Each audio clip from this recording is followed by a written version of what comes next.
Tout m'est permis, mais tout n'est pas utile. Tout m'est permis, mais moi, je ne permettrai à rien d'avoir autorité sur moi.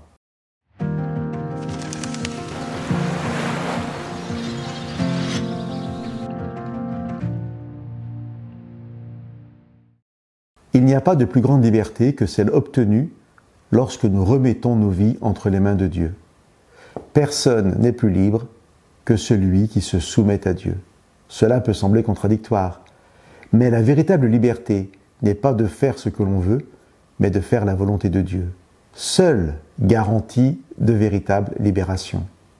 Dit autrement, la vraie liberté n'est pas d'être libre en faisant ce que je veux, mais de ne plus être esclave de quoi que ce soit. Et c'est Dieu qui me révèle quels peuvent être mes liens et mes esclavages. Je prends souvent le même exemple comme illustration.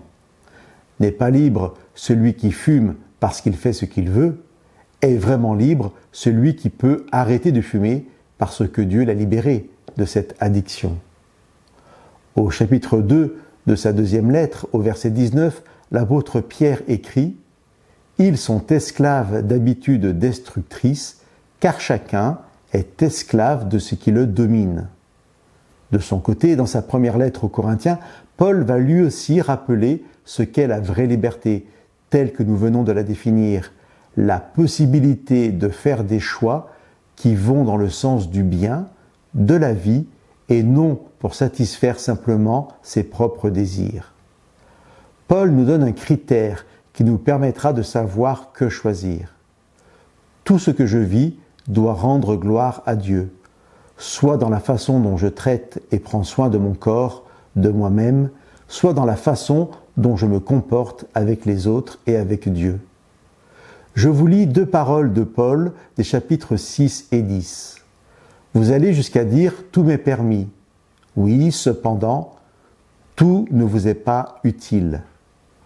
Je pourrais dire « tout m'est permis », mais je ne me laisserai pas asservir par quoi que ce soit. Tout est permis, cependant, tout n'est pas constructif.